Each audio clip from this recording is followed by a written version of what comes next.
Hi all, welcome to Jo movie world. Baby girl പടം കണ്ടു. Emotional good thriller എന്ന് പറയില്ലേ, അതാണ് ഇതിന് ഒറ്റ വാചകത്തിൽ പറയുകയാണെങ്കിൽ. പടം തുടങ്ങി ഫസ്റ്റ് മിനിറ്റ് ആകുമ്പോഴേക്കും ഇതിന്റെ വിഷയത്തിലേക്ക് കിടക്കും. ഒരു ദിവസം നടക്കണ കഥ രാവിലെ തൊട്ടിട്ട് രാത്രി വരെ. അതാണ് ഇതിന്റെ എനിക്കിതിൽ ഒരു വ്യത്യസ്തത തോന്നിയത്. യൂഷ്വൽ കുറെ ത്രില്ലർ പടങ്ങളിൽ നിന്ന് മാറി നിൽക്കുകയാണെങ്കിൽ ഇതിൽ ബാക്ക് സ്റ്റോറിക്കോ ക്യാരക്ടർ ആർക്കിനോ അല്ലെങ്കിൽ അവരുടെ പേഴ്സണൽ കാര്യങ്ങൾ കാണിച്ചിട്ട് സോങ്സോ അൺനെസസറി സാധനങ്ങളും ഇല്ല. അവർ തുടക്കം ഫസ്റ്റ് മൊമെന്റിൽ എന്താണ് പ്രിമിസ്, എന്താണ് പ്ലോട്ട് നമുക്ക് പറഞ്ഞുതരും. അതിനെ കുറിച്ചിട്ട് തുടങ്ങും. പിന്നെ അവിടുന്ന് അവർ സ്റ്റാർട്ട് തൊട്ടിട്ട് എൻഡ് വരെ ഒരേ പേസിൽ പിടിച്ച് എൻഗേജ് ചെയ്ത് കൊണ്ടുപോകുന്ന നീറ്റായിട്ട് എടുത്തിട്ടുള്ള ഒരു ഇമോഷണൽ ത്രില്ലറാണ് ബേബി ഗേൾ. ഇതിലെ പെർഫോമൻസ് ഇതിലൊരു ഹൈലൈറ്റ് ആണ്. അതിലേക്ക് വരുമ്പോൾ ഒരു കാര്യം എന്ന് പറയുന്നത്, നിവിൻ പോളി ഇതില് നിങ്ങൾ കണ്ടു തുടങ്ങി കഴിഞ്ഞാൽ പിന്നെ കുറച്ച് കഴിഞ്ഞ് കഴിഞ്ഞാൽ നിവിൻ പോളി എവിടെയെന്ന് ചോദിച്ചോണ്ട്. കാരണം നിവിൻ പോളി ഒരു ഫുൾ മൂപ്പരല്ല ഇതിന്റെ ലീഡ് ചെയ്യണത്. മൂപ്പര് ഒരു സൈഡ് റോൾ പോലെയാണ്. അത് പറയുകയാണെങ്കിൽ നിവിൻ പോളി പോലത്തെ ഒരു ആക്ടർ ചെയ്യേണ്ട ആവശ്യമുണ്ടെന്ന് വെച്ച് കഴിഞ്ഞാൽ എൻ്റെ പേഴ്സണലി എനിക്കില്ല. കാരണം ഇത് ആരെങ്കിലും ഒരു കുഴപ്പമില്ലാത്ത ഒരു ആക്ടർ ചെയ്താൽ മതിയായിരുന്നു. ഒരു സ്റ്റാർഡോ അല്ലെങ്കിൽ ഇങ്ങനത്തെ ഒരാൾ ചെയ്യുമ്പോൾ നമ്മൾ കുറെ കൂടി പ്രതീക്ഷിക്കുകയാണ്, എവിടെ നിവിൻ പോളി എവിടെയെന്ന് കൂടി ചോദിക്കില്ലേ. ആ ഒരു ചോദ്യം പലപ്പോഴായിട്ട് എനിക്ക് വന്നിരുന്നു. നിങ്ങൾക്കും അത് വരാനുള്ള ചാൻസ് കൂടുതലാണ്.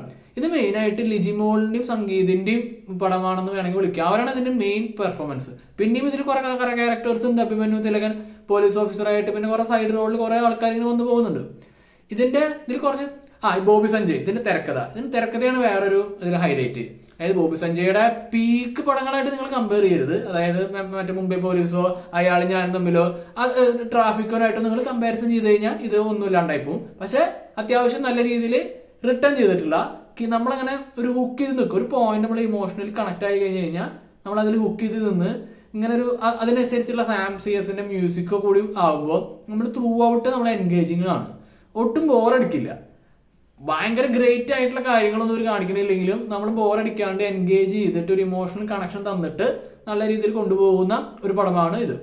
ഇതിൽ അത്യാവശ്യം കുറച്ച് സോഷ്യലി റെലവെന്റ് ആയിട്ടുള്ള കാര്യങ്ങൾ ഇതിലിങ്ങനെ കാണിക്കുന്നുണ്ട്.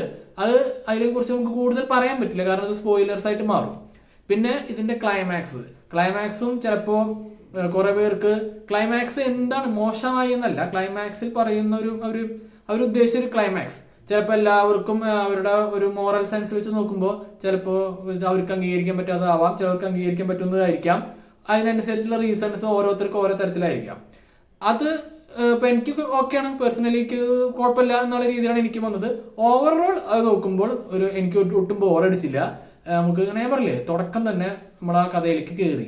പിന്നെ അവർക്ക് വേണ്ടത് നമ്മളങ്ങനെ കീപ്പ് ചെയ്ത് നിർത്തലാണ്. അതനുസരിച്ചിട്ടുള്ള സെറ്റപ്പ്, ടൈറ്റ് സ്ക്രീൻ പ്ലേ, പിന്നെ ഈ പറഞ്ഞ പോലെ മെയിൻ ആയിട്ടുള്ള പെർഫോമൻസ്. ലിജിമോളാണെങ്കിൽ സംഗീതം പറയുമ്പോൾ നമ്മളെപ്പോഴും കണ്ടുവരുന്ന സംഗീതം അല്ല ഇതില്. കോമഡിയേ ഇല്ല, കംപ്ലീറ്റ്ലി ബോൾഡ് ആയിട്ടുള്ള സീരിയസ് ആയിട്ടുള്ള റോള് അത്യാവശ്യം നീറ്റായിട്ട് ചെയ്തിട്ടുണ്ട്. ലിജിമോളാണെങ്കിൽ അറിയാം ടാലന്റഡ് ആണ്, ഇതിൽ അത്യാവശ്യം നല്ല രീതിയിൽ പെർഫോം ചെയ്തിട്ടുണ്ട്.